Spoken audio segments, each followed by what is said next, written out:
Mereka yang terhijab.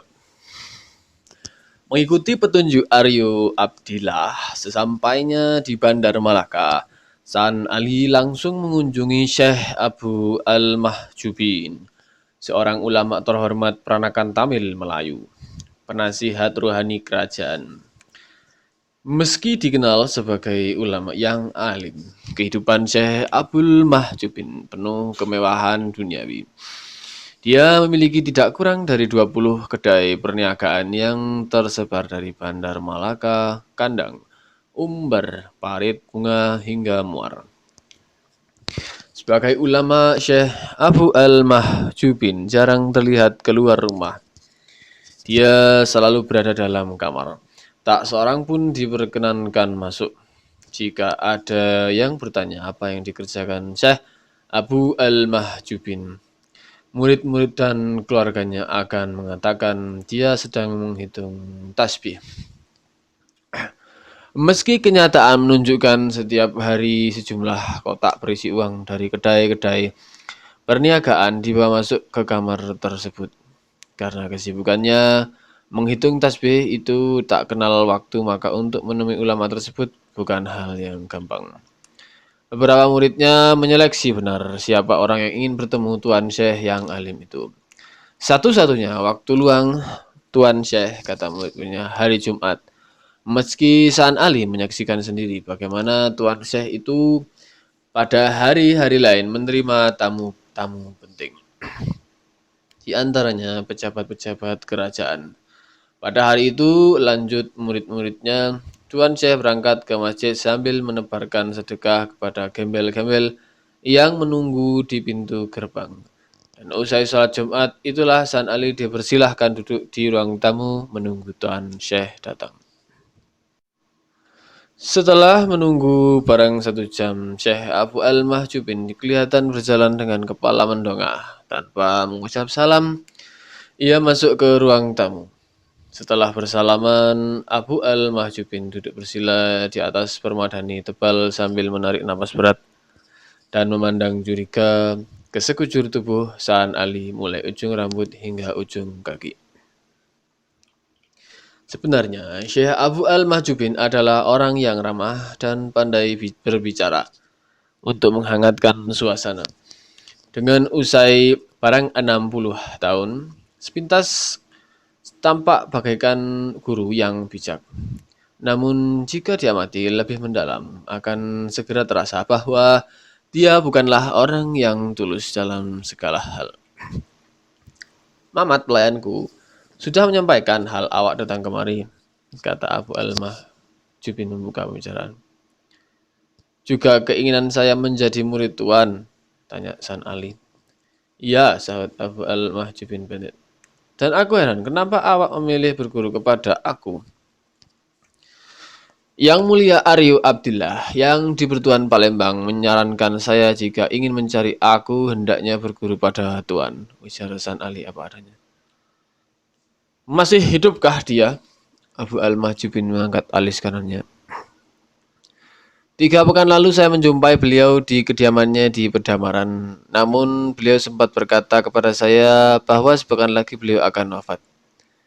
Aneh saja bicara si tua bangka itu. Tapi apa maksud dia menyuruh awak berguru kepada aku? Tanya Abu Al-Mahjubin menggertak gigi tanda tak senang. San Ali mengangkat bahu sambil menggumam. Saya tidak tahu, Tuan. Apa yang awak punya untuk bekal berguru kepada aku? Tanya Abu Al-Mahjubin mengangkat wajahnya. Saya tidak punya apa-apa. Oh Tuhan Guru, kata San Ali datar. Kita sesungguhnya tidak memiliki apa-apa. Hanya Allah yang memiliki segala. Awak bicara seperti itu sebagai apa? Sahut Abu Al-Mahjubin sinis. Sebagai orang zuhud?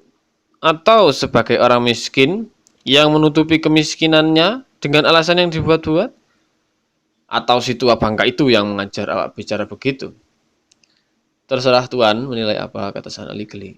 Kenyataannya saya memang tidak memiliki apa-apa. Jangankan uang, harta, dan kekayaan lain. Tubuh dan nyawa saya ini pun bukanlah milik saya. Bagus jika itu yang awak mau. Abu al-Mahjubin berkata dengan suara tekan. Mulai sekarang, awak boleh ikut aku. Tapi ingat, awak harus sabar dan tawakal. Awak harus bisa membuktikan jika awak benar-benar orang zuhud yang tidak terpengaruh oleh gemerlapnya duniawi. Terima kasih Tuan. Abu al-Mahjubin menerima San Ali di rumahnya. Namun tidak seperti yang diharapkan, Abu al-Mahjubin justru menempatkan San Ali di sebuah kedai perniagaan yang terletak di sekitar pelabuhan Malaka. Tidak main-main, San Ali dijadikan saudagar yang berkuasa penuh atas kedai tersebut. Karena didudukan sebagai saudagar pengelola kedai, maka pakaian yang harus dikenakan San Ali haruslah pakaian yang pantas bagi saudagar. Ia harus memakai pakaian-pakaian yang terbuat dari sutra dengan hiasan benang emas. Terompahnya dari kulit, seikat cincin emas bertahtakan intan menghiasi jari marusnya. Awak harus bisa membawakan diri sebagai saudagar yang jujur dan terhormat. Abu al-Mahjubin mewanti-wanti. Sebenarnya San Ali hendak menolak dijadikan saudagar karena menurut pikirannya hal itu sangat tidak sesuai dengan jalan yang seharusnya ditempuh dalam mencari aku. Namun mengingat pesan Aryu Abdillah dengan berat hati, ia menerima peran sementara menjadi saudagar sebagaimana dikehendaki Abu al-Mahjubin. Siapa tahu ini adalah salah satu jalan menuju aku, pikirnya. Sekalipun menyadari dirinya tidak memiliki bakat berniaga dan sama sekali tidak menyukai pekerjaan berniaga, San Ali berkemauan keras menjalankan tugas dari Abu al-Mahjubin dengan sebaik-baiknya. Ia ingin membuktikan bahwa sedalam apapun ia menekuni perniagaan, namun hasrat hatinya tidaklah cenderung terhadap kekayaan duniawi yang diburu oleh para saudagar. Entah ujian Tuhan atau keberuntungan sedang berpihak kepada San Ali. Dalam beberapa pekan, ia sudah mengeruk keuntungan besar dan mendapatkan pelanggan baru. Kejujuran, kesederhanaan, kepolosan, dan bahkan kenaifannya dalam berniaga telah menjadikannya mengenal banyak orang, mulai saudagar besar, nahkoda, pelaut, tukang perahu, pedagang pasar, sampai kuli pelabuhan. Perkenalan dengan berbagai kalangan itu membuka cakrawala pemahaman terhadap keberadaan manusia yang memiliki keragaman sifat dan sikap. Di antara beragam manusia yang dikenalnya ada seseorang yang bernama Abu al-Ma'isir, anak sulung Syekh Abu al-Mahjubin. Berbeda dengan ayahnya yang menjadi guru ruhani, Abu al-Ma'isir justru hidup sebagai benalu yang berkembang biak di dahan dan ranting pohon keluarganya. Pekerjaan sehari-hari Abu al-Ma'isir adalah datang secara bergilir dari kedai satu ke kedai lainnya milik ayahnya untuk minta setoran. Setoran itu kemudian dibawanya ke meja judi. Seperti yang menggarami air samudra, begitulah uang yang dibawanya selalu ludes dalam tempo sekejap. Dari meja judi satu ke meja judi lain, dia bergulat dengan waktu untuk memenangkan pertaruhan. Ibarat musafir mengejar fata morgana di tengah gurun pasir. Makin dikejar, makin jauh tak terjangkau. Semula, San Ali tidak mengetahui perilaku buruk Abu al-Ma'isir. Selama beberapa waktu, ia selalu menyisihkan uang keuntungan kedai untuk diambil oleh Abu al-Ma'isir. Namun bersama dengan bergulirnya waktu, terutama setelah ia ditanya oleh Abu al-Mahjubin tentang hasil keuntungan dari kedai yang dikelolanya, barulah ia sadar bahwa Abu al-Ma'isir adalah orang yang keranjingan judi. Tanpa ditutup-tutupi, Abu al-Mahjubin menuturkan perilaku anak sulungnya yang memalukan itu. Dia menceritakan betapa Abu al-Ma'isir dengan kegemaran berjudinya itu telah menguras kekayaan keluarga lebih dari 10 juta ringgit. Abu al-Mahjubin mengaku putus asa menghadapi Abu al-Ma'isir. Setelah mendengar penjelasan Abu al-Mahjubin, San Ali mengamati lebih cermat kehidupan Abu al-Ma'isir. Setelah mengamati selama beberapa waktu, tahulah San Ali bahwa sehari-hari dari hidup Abu al-Ma'isir semata-mata memang diabdikan pada perjudian. Tidak ada waktu yang terlewatkan tanpa berjudi. Berapapun uang yang dimilikinya selalu tandas di meja judi. Abu al-Ma'isir benar-benar lupa daratan. Jika Abu Al-Maisir sedang kalah judi, begitu yang diketahui San Ali, dia akan marah-marah dan kemudian minta uang kepada istrinya. Jika tidak ada uang, dia akan minta perhiasan atau barang apapun yang bisa dijual. Jika tidak dipenuhi, dia tidak segan-segan menghajar anak-anak dan istrinya. Abu Al-Maisir selalu bermata gelap. San Ali menilai betapa Abu Al-Maisir sebenarnya sudah tidak waras. Jika sedang berjudi, bukan hanya anak dan istrinya yang dia lupakan. Bahkan untuk mandi dan berganti pakaian pun dia seperti tidak ingat. Itu sebabnya dia selalu tampil kuyu, kumal, dan tengik. Aku sebenarnya malu punya anak macam itu, kata Abu Al-Mahjubin suatu hari dengan wajah penuh duka. Tapi bagaimana lagi? Dia itu anak sulung yang aku cintai. Dia tumpuan harapan aku. Karena itu aku senantiasa berharap. Moga-moga dia bisa sadar. Apa Tuan Guru tidak pernah menegurnya? Tanya San Ali ingin tahu. Sudah berulang-ulang aku menegurnya. Abu Al-Mahjubin menarik nafas berat. Tetapi anak itu tidak pernah patuh akan nasihatku. Tuan tidak pernah bertindak kasar untuk mencegah berbuat maksiat. Itulah kesulitan aku. Abu Al-Mahjubin menunduk. Sejak kecil dia anak yang aku sayang. Saat aku menderita dalam kemelaratan, dia ikut menghirup penderitaan. Saat aku dan istri hidup di gubuk beratap ijuk yang bocor, dia tidur kedinginan tanpa selimut kecuali sarung yang aku bebatkan ke tubuhnya. Rangkaian kisah sedih pada masa lalu yang aku alami bersama dia itulah yang membuat aku selalu merasa iba dan kasihan terhadap dia. Saat dia sakit demam, aku berikrar bahwa andai kata dia sembuh, maka segala keinginannya aku akan penuhi. Syekh Abu Al-Mahjubin melanjutkan kisahnya. Ikrar aku itulah yang sering dia jadikan senjata untuk memukul balik aku. Dia selalu mengatakan sesuai ikrar aku dulu, bahwa aku hendaknya mengikuti keinginannya untuk berjudi. Dia mengatakan bahwa di dunia ini dia tidak ingin sesuatu yang berlebihan, istana, istri cantik, rumah mewah, perhiasan emas dan permata, kebun yang luas atau kuda tunggangan yang mahal. Dia mengaku keinginannya sangat sederhana, berjudi. Berangkat dari peristiwa Abu Al-Maisir dengan cermat dan penuh kehati-hatian, San Ali mengamati perilaku anak sulung Syekh Abu Al-Mahjubin dan teman-temannya sesama penjudi. Ia terutama memperhatikan sifat-sifat mereka. Apa sebenarnya yang mendorong orang-orang seperti Abu Maisir sampai lupa daratan jika sudah berjudi? Melalui perenungan mendalam, San Ali beroleh hikmah kenapa syariat melarang perbuatan judi. Sebab perbuatan itu ternyata mengarahkan dan membiasakan manusia untuk berwatak egois dan mau memenang sendiri. Contoh sederhana, para penjudi pada dasarnya tidak memiliki sahabat dan saudara.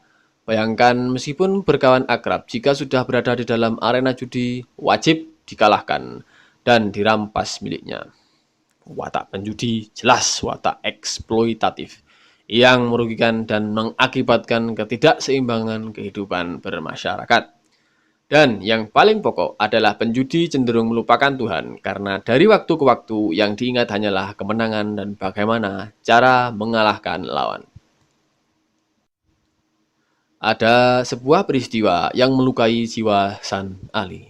Setidaknya yang berkenaan dengan kisah pedih para penjudi. Suatu saat ia mendapati seorang saudagar Cina bernama Xian Chua, kawan judi Abu Al-Maisir, tega menggadaikan istrinya gara-gara kalah berjudi. Betapa bodoh Xian Chua. Sudah seluruh miliknya ludes, istrinya pun tergadai.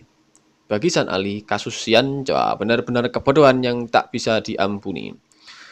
Sementara di kalangan kuli bangunan, mereka beberapa kali terlibat perkelahian yang berakhir dengan pembunuhan. Bahkan yang sering terjadi, para kuli pelabuhan itu tertangkap mencuri gara-gara tak kuat menahan hasrat untuk berjudi. Lain Abu Al-Maisir, lain pula Abu Al-Khamrun. anak kedua Syekh Abu Al-Mahjubin. Beda dengan kakaknya. Abu Al-Khamrun gemar sekali mabuk-mabukan. Namun perbedaan itu hanya pada tingkat kegemaran. Intinya, keduanya adalah benalu. Abu Al-Khamrun pun suka meminta uang pada para pengelola kedai ayahnya. Lebih parah lagi, dia sering mengganggu orang lain jika sedang mabuk. Abu Al-Khamrun dikenal sebagai pemabuk yang suka berkelahi. Anak kedua Syekh Abu Al-Mahjubin itu juga terseret melakukan perzinahan di rumah-rumah pelacuran. Jika sudah mabuk, dia melupakan anak-anak dan istrinya. Pekerjaan sehari-hari diabaikan. Satu-satunya pekerjaan rutin Abu Al-Khamrun adalah menunggu datangnya sore hari. Ketika orang usai bekerja, saat itulah dia bersama kawan-kawannya menikmati minuman keras di lepau tua sambil bernyanyi tertawa-tawa, menari-nari, menantang-nantang, memaki-maki, dan sering berujung dengan perkelahian antara sesama pemabuk. Di antara anak-anak Syekh Abu Al-Mahjubin, yang paling menjengkelkan San Ali adalah Abu Al-Kadzib, si bungsu. Hari-hari dari kehidupan Abu Al-Kadzib dilalui dengan pekerjaan utama sebagai penipu ulung. Entah belajar dari mana Abu Al-Kadzib ini sehingga dia sangat pandai bermanis tutur dan kata, sopan santun, ramah tamah, dan penuh janji indah sehingga setiap orang yang diajak berbicara selalu mempercayainya. Ujung perilaku Abu Al-Kadzib adalah sumpah serapah dari orang-orang yang menjadi korban tipuannya. Beberapa kali San Ali menyaksikan Abu Al-Kadzib terpojok karena kepergok dengan orang-orang yang pernah ditipunya. Namun, sungguh ajaib, dengan tutur kata yang begitu santun dan penuh janji-janji, dia berhasil meloloskan diri. Bahkan, San Ali sempat mengingatkan orang-orang yang pernah ditipu Abu Al-Kadzib agar tidak mempercayainya lagi omongannya. Anehnya, orang-orang yang sudah pernah tertipu itu masih juga percaya pada janji-janji Abu Al-Kadzib, dan mereka tertipu kembali. Setelah mengamati dengan cermat, San Ali merasa sangat heran ketika mengetahui kehidupan nyata Abu Al-Kadzib. Bayangkan, Abu Al-Kadzib bukanlah penjudi atau pemabuk. Dia adalah penipu yang setiap saat berhasil mereguk keuntungan. Anehnya, uang yang diperolehnya dari menipu itu ternyata selalu ludes tanpa sisa. Setelah diamati lebih dalam, San Ali beroleh penjelasan bahwa Abu Al-Kadzib ternyata sering mengeluarkan uang untuk membiayai anak-anak istri atau mertuanya yang sakit. Dia juga sering menyuap petugas yang menangkapnya. Bahkan yang mengherankan karena susah diterima akal, Abu Al-Kadzib yang kampiun menipu itu sering kehilangan uang karena dicuri, dirampok, dan bahkan ditipu orang. Uang yang dikumpulkan anak ketiga Syekh Abu Al-Mahjubin itu banyak dikeluarkan untuk membeli barang-barang mewah. Hampir tiap pekan, Abu Al-Kadzib selalu membeli pakaian bersulam benang emas dan berhias manik-manik. Tidak itu saja, dia melengkapi diri dengan keris-keris bergagang emas dengan bertahtakan intan dan permata. Cincin-cincin yang dikenakannya selalu dihiasi permata yang langka. Bagi yang belum kenal dekat dengan Abu Al-Kadzib, selalu muncul kesan bahwa anak bungsu Syekh Abu Al-Mahjubin itu adalah salah seorang pangeran di antara putra-putra sultan. Kesan itu timbul karena penampilannya memang selalu mewah dan mengesankan gerak-gerik kebangsawanan.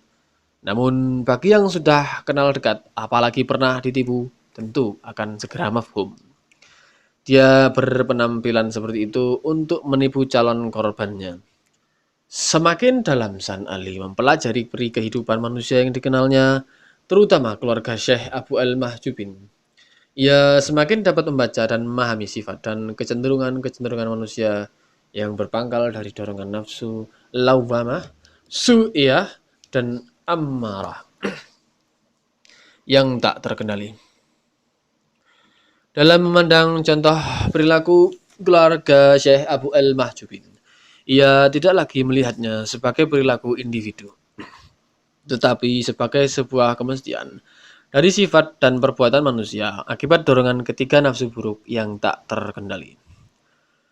Dengan kecerdasan pikiran dan ketajaman mata hatinya, San Ali menangkap bagaimana citra diri manusia-manusia yang hidupnya dikendalikan oleh ketika nafsu lawwamah, su'iyah, dan ammarah melahirkan sifat-sifat buruk, takabur, kiber, ujub, riya, ghadab, tafakhur, bukhul, hubul, mal, ghibah, dan namimah.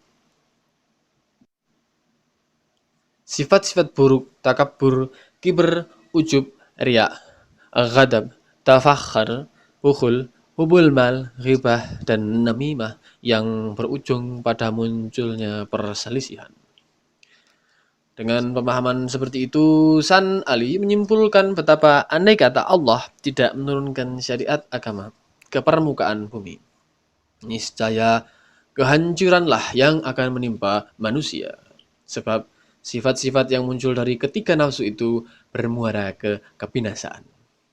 Masing-masing ingin menguasai yang lain. Dalam keadaan tercekam oleh pengaruh nafsu tersebut, maka kesadaran manusia akan terhijab dari cahaya kebenaran. Maksudnya, semakin kuat seseorang hidup dalam lingkaran nafsu, maka akan semakin tebal dinding hijab yang menutupinya dari cahaya kebenaran.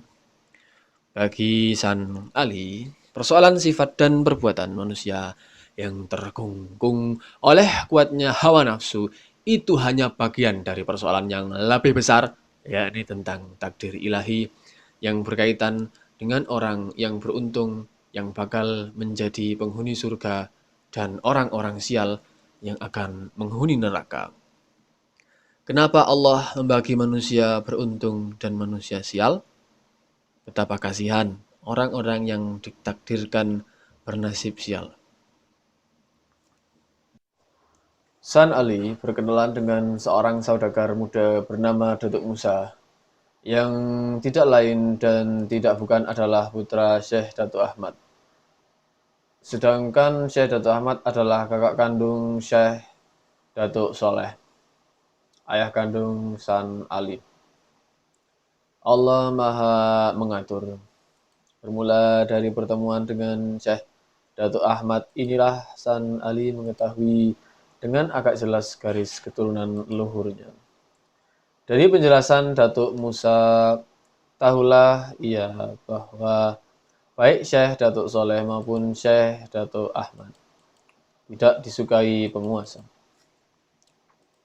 Mereka hidup dalam keprihatinan karena gerak-gerik diawasi oleh kaki tangan penguasa.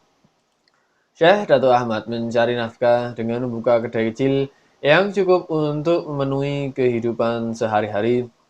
Sore hari, lanjut Datuk Musa, ayahandanya hanya diperbolehkan mengajar anak-anak mengaji Al-Quran.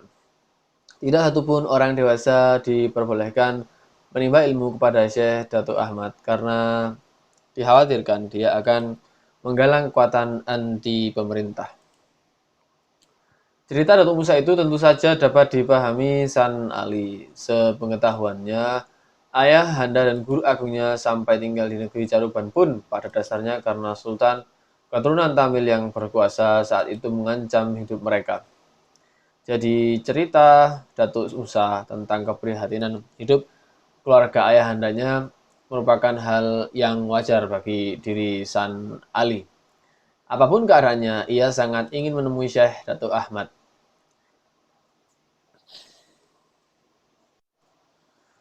Akhirnya, pada suatu malam, dengan penuh kehati-hatian, San Ali diantar Datuk Musa menjumpai Syekh Datuk Ahmad yang tinggal di sebuah rumah sederhana di pinggiran Bandar Muar. Di depan rumah itu ada kedai kecil. Agak ke samping kiri ada surau untuk anak-anak mengaji. Meski hidup dalam kesederhanaan, tampak sekali kesan bahwa Syekh Datuk Ahmad adalah orang yang disegani. Ada pancaran wibawa dari rumah sederhana yang dihuninya.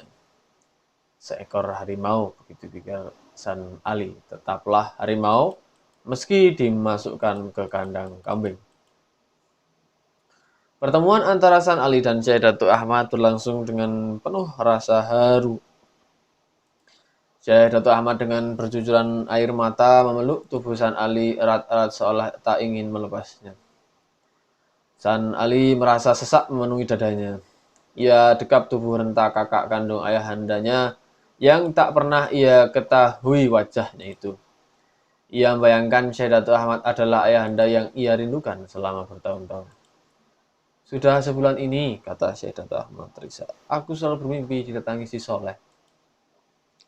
Tidak tahunya awak sudah sampai kemari. Meski Soleh sudah meninggal, awak adalah bagian dari jiwanya yang tetap hidup.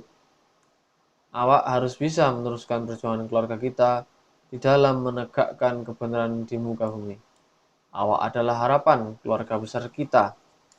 Aku berharap moga-moga awak memiliki semangat juang seperti si Soleh yang tak mau tunduk kepada siapapun dalam menegakkan kebenaran ilahi. Guru agung saya, Syekh Datuk Kahfi, sahut San Alim, selalu menanamkan itu kepada saya. Ia selalu menekankan bahwa di setiap kesempatan apapun, saya harus tetap berjuang membawa kebenaran. Di setiap keadaan saya harus bisa menjadi cahaya penerang bagi mereka yang kegelapan. Ia selalu berwasiat agar saya tak kenal menyerah menghadapi tantangan seberat apapun. Aku tidak menyangka jika anak aku, si Kahfi, berhasil menjadi orang besar di rantau, kata Syekh Datuk Ahmad mengusap air mata. Alhamdulillah ya Allah, Engkau angkat derajat kami melalui anak kami. Alhamdulillah ya Allah. Uwak, tanya San Ali dengan kening berkerut. Benarkah Syekh Datuk Kahfi adalah putra Uwak? Ya, dia si Kahfi anak sulungku, sahut Syekh Datuk Ahmad masih bercucuran air mata. Dia kakak si Bayan dan si Musa. Si Bayan sekarang tinggal di Mekkah. Sudah 20 tahun lebih ya di sana. Menurut berita, ia menjadi guru dan disebut orang dengan nama Syekh Datuk Bayanullah. Sedang si Kahfi aku tak mengira kalau dia juga jadi guru. Jadi, gumam San Ali bingung. Syekh Datuk Kahfi adalah saudara sepupu saya. Kenapa selama ini ia mengaku adik sepupu ayahandaku? Si Kahfi selalu punya alasan jika melakukan sesuatu hal. Syekh Datuk Ahmad menarik napas berat. Bisa saja dia mengatakan itu karena tahu engkau dilahirkan dalam keadaan yatim, kemudian piatu. Sehingga sebagai satu-satunya keluarga, si Kahfi ingin mendudukkan dirinya sebagai pengganti orang tuamu. Sebab bagi seorang anak yatim piatu, kawan sebaya mudah dicari. Namun yang bersikap seperti orang tua, sangatlah sulit didapat. Dari beberapa surat yang dia kirim tidak pernah berkisah kalau dia sudah menjadi orang besar di negeri orang.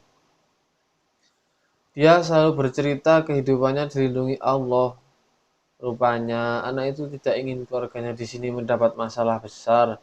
Jika tahu salah seorang di antara kami ada yang jadi orang besar di rantau. San Ali termangu-mangu mendengar penuturan Syekh Datuk Ahmad. Gambaran-gambaran kasih sayang guru agungnya yang bagai seorang bapak berkelebat memasuki benaknya. Saat itu juga ia sadar betapa bijaksana dan arif guru agungnya itu. Betapa dalam pemahaman guru agungnya atas jiwa manusia. Dan hal yang tak pernah diduganya adalah Syekh Datuk Kahfi memiliki saudara kandung yang mengajar ilmu agama di Makkah. Ini berarti pikirnya di dalam darahnya mengalir darah ulama agung penyebar ajaran Rasulullah. Menyadari dirinya memiliki darah ulama, San Ali langsung bertanya tentang asal-usul leluhurnya. Apakah para leluhur kita adalah ulama besar? Siapa sajakah para leluhur kita itu, oh Uwak yang mulia? Syekh Datuk Ahmad terdiam beberapa jenak. Sesudah itu dia menjelaskan. Ayahanda aku bernama Datuk Isa, Syekh Datuk Isa. Dialah yang pertama tinggal di negeri Malaka ini. Kakekku bernama Amir Ahmad Syah Jalaluddin. Dia adalah kepala negeri Surat, Gujarat. Kakekku bernama Amir Ahmad Syah Jalaluddin. Dia adalah kepala negeri Surat, Gujarat. Dia menggantikan kedudukan ayahandanya, Amir Abdullah Khanuddin. Sedang ayahanda Amir Abdullah Khanuddin adalah Syekh Sayyid Abdul Malik Al-Qazzam. Ia adalah ulama besar di Surat. Ayahanda Syekh Sayyid Abdul Malik adalah Sayyid Alawi. Sayyid Alawi merupakan putra Sayyid Muhammad Sohibul Marbat. Sayyid Muhammad Sohibul Marbat, putra Sayyid Ali Khalik Al-Qazzam. Sayyid Ali Khalik Al-Qazzam, putra Sayyid Alawi Amir Al-Faqih. Sayyid Alawi Amir Al-Faqih, putra Sayyid Muhammad. Sayyid Muhammad adalah putra Sayyid Alawi. Dan Sayyid Alawi merupakan putra Sayyid Ubaidillah bin Sayyid Ahmad Al-Muhajir. Siapakah ayahanda dari nenek anda Sayyid Ahmad Al-Muhajir? Tanya San Ali.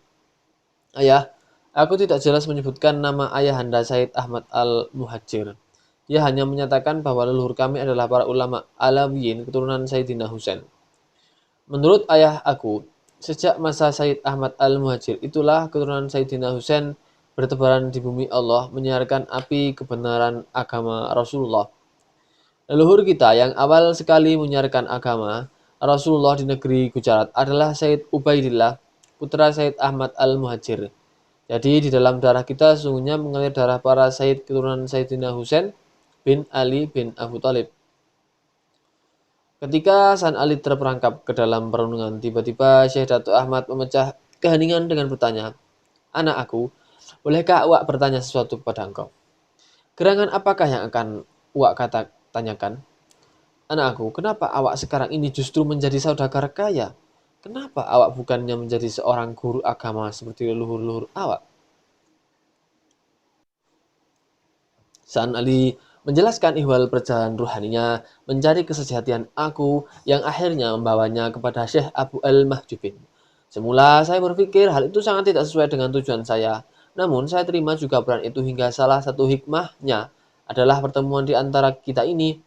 Wah, menjadi saudagar bukanlah kehendak saya pribadi, melainkan hanya sebagai salah satu bagian dari perjalanan panjang saya mencari aku. Jadi, Wak, jika saya merasa telah tiba saat saya harus mengakhiri kehidupan sebagai saudagar, tidak pelak lagi akan segera saya tinggalkan semua. Ini bukanlah jalan saya yang sebenarnya, Wak. Syekh Datuk Ahmad tersenyum dengan air mata terus bercucuran. Dia benar-benar bangga bahwa di antara keluarganya bakal muncul cahaya baru membawa tugas mulia yang akan menerangi kehidupan umat manusia. Dia bangga meski kebesaran nama keluarganya hanya dicapai di negeri yang jauh. Syekh Datuk Ahmad sadar anak-anak kandungnya sendiri tidaklah mungkin mengembangkan diri di bidang dakwah agama di negeri Malaka ini. Pemerintah sudah terlanjur mencurigai keluarganya. Sejak Sultan Muzaffar Shah berkuasa hingga Sultan Mansur Shah, kebijakan mencurigai keluarganya tak pernah berubah. Dan akibatnya, Datuk Musa, anaknya yang sebenarnya berilmu agama luas, harus hidup sebagai saudagar. Lantaran itu, Datuk Musa tidak berhak menggunakan gelar kebesaran Syekh Datuk. Ia hanya bisa menyandang gelar Datuk.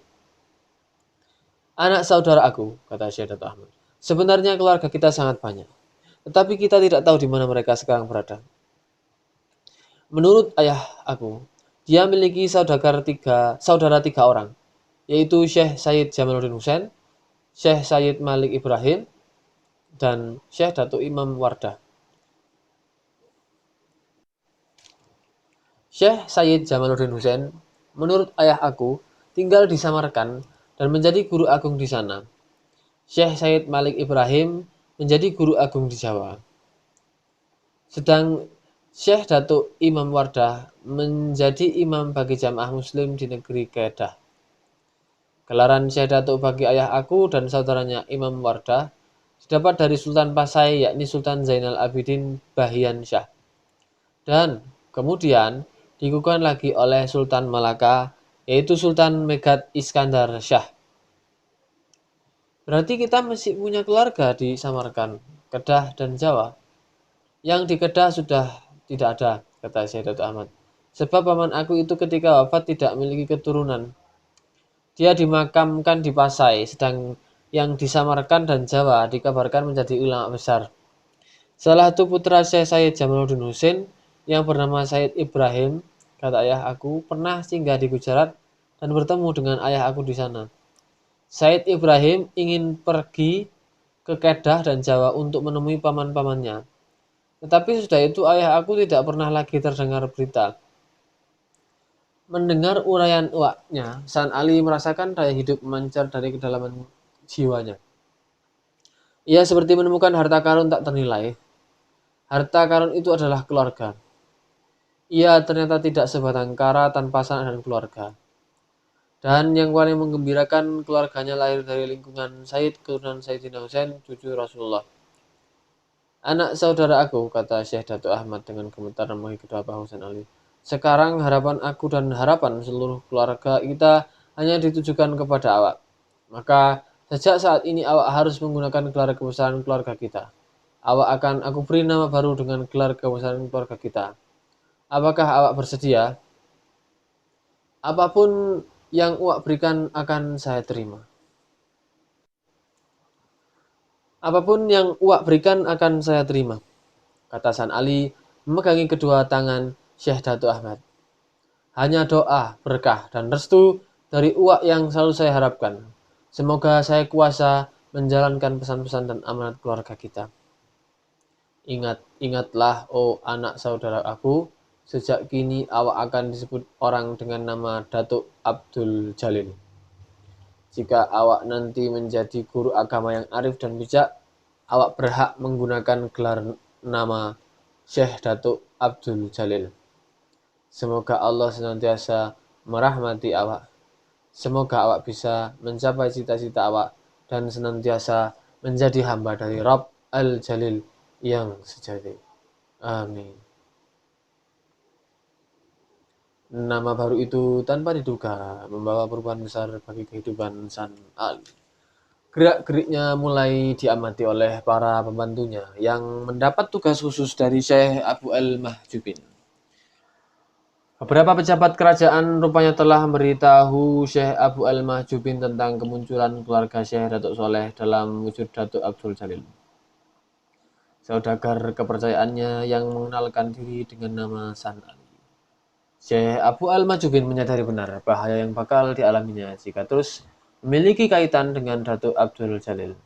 Dia lantas mencari jalan agar saudagar kepercayaannya itu terlepas sama sekali dari lingkaran kehidupannya. Meski perniagaannya maju pesat dan untung berlimpah, dia tetap mengutamakan keselamatan diri dan keluarganya. Apapun yang terjadi, San Ali alias Datuk Abdul Jalil harus terpisah dari kehidupannya. Begitu pikir Syekh Abu Al-Mahjubin. Setelah berpikir keras, akhirnya dia menemukan titik lemah Abdul Jalil, yakni kebiasaan membelanjakan uang keuntungan usaha. Abdul Jalil selalu menyisakan separuh dari keuntungan yang diperolehnya untuk dibagi-bagikan kepada kuli atau gelandangan yang berkeliaran di pelabuhan. Kegemaran Abdul Jalil itu oleh Syekh Abu Al-Mahjubin dijadikan alasan untuk marah besar. Satu pagi dengan lagak bersungut-sungut, dia mendamprat Abdul Jalil. Dia menilai Abdul Jalil telah melakukan kemubaziran dengan membuang-buang uang tanpa guna dan manfaat. Abdul Jalil yang sejak awal tidak sedikit pun tertarik menjadi saudagar dengan tenang menjawab semua dambratan Syekh Abu Al-Mahjubin sambil tertawa. Tuan Guru tak perlu marah, saya tidak merugikan Tuan dengan apa yang telah saya lakukan. Apa yang sudah saya lakukan adalah tuntunan agama kita. Bagaimana awak bisa bilang tidak merugikan? Bagaimana awak bilang perbuatan mubazir itu tuntunan agama kita? Kata Syekh Abu Al-Mahjubin dengan wajah merah. Berapa besar uang yang sudah awak hamburkan? Tidakkah awak pernah menghitungnya?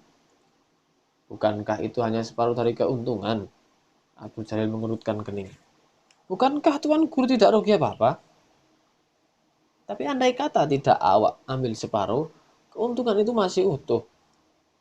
Apakah awak tidak merasa aneh dengan tindakan membagi-bagi uang itu? Tanyakan kepada seluruh saudagar di Malaka dan di seluruh dunia, adakah mereka yang berbuat seperti awak? Syekh Abu Al-Majmin marah sambil menggertak gigi. Tuan Guru, kata Abdul Jalil tertawa dengan nada mengejek. Apakah Tuhan menghendaki saya sebagai orang upahan? Berapa Tuhan membayar upah saya? Maksud saya jika guru tidak berkenan dengan apa yang telah saya lakukan, maka anggaplah uang yang saya bagi-bagikan itu sebagai upah saya. Hak saya. Awak adalah murid aku, sergah Syekh Abu Al-Majubin. Awak aku jadikan saudagar bukanlah sebagai pegawai aku, melainkan sebagai murid aku. Awak aku latih sekaligus aku uji, apakah hati awak terpaut dengan kekayaan duniawi atau tidak. Jadi awak jangan berbicara tentang upah. Apakah Tuan Guru menganggap saya sebagai budak? Tanya Abdul Jalil tegas. Aku tidak pernah menilai begitu. Itu adalah anggapan awak sendiri yang tidak memahami bagaimana maksud aku yang sebenarnya, kata Syekh Abu Al-Majumin datar. Tuan Guru, sergah Abdul Jalil dengan wajah mengeras. Tuan telah melihat sendiri bahwa sampai sejauh ini hati saya tetap tidak terpaut dengan harta benda duniawi. Bahkan Tuan Guru tahu bahwa uang dari kedai ini lebih banyak dihamburkan oleh Abu Al-Maisir, Abu Al-Khamrun, dan Abu Al-Kadzib, anak-anak Tuan Guru terkasih daripada oleh saya. Sebab itu, oh Tuan Guru, izinkanlah saya meninggalkan pekerjaan ini. Terbukti sudah bahwa hati dan pikiran saya tetap tidak terpengaruh bisikan duniawi. Sampai kapanpun saya bekerja sebagai saudagar. Tetapi bukankah dengan tetap menjadi saudagar, awak dapat terus mempertahankan kebersihan hati dan pikiran awak dari bisikan duniawi? Syekh Abu Al-Majubin mencoba memancing. Tuan Guru, kata Abdul Jalil mendesah, jika sebongkah batu hitam ditetesi air terus-menerus, maka satu saat batu itu akan berlubang. Begitu juga jika saya menggeluti pekerjaan sebagai saudagar, satu saat kelak hati dan pikiran saya akan berhasil dilubangi oleh setan yang bakal menjerumuskan saya ke jurang kecintaan duniawi. Bagaimana mungkin saya bisa menemukan aku jika setiap hari yang saya kerjakan hanya menghitung aku dan aku kerdil, yaitu benda-benda duniawi yang ditutup hijab berlapis-lapis dari aku sejati? Akhirnya Syekh Abu Al-Mahjubin dengan berpura-pura berat hati melepas kepergian Abdul Jalil. Namun dia merasa ada kosongan bersih maharaja lelah di dadanya. Dia merasa pedih menyaksikan tekad Abdul Jalil yang begitu kokoh menghadapi berbagai ujian berat. Andai kata dia yang harus menghadapi nasib serupa mengelola kedai perniagaan selama hampir 3 tahun. Dan saat mendapat untung besar kedai itu harus ditinggal begitu saja tanpa membawa apa-apa. Tentu dia merasa berat hati. Lepas dari kelegaan akibat hidupnya terbebas dari Abdul Jalil yang dicurigai penguasa, Syekh Abu Al-Mahjubin merasakan betapa jauh di dalam relung jiwanya. Ia memendam seberkas penyesalan atas jalan hidupnya yang penuh dengan liku-liku kesulitan, melintasi samudera, gunung, lembah, jurang, dan mengarai benda yang tak bertepi.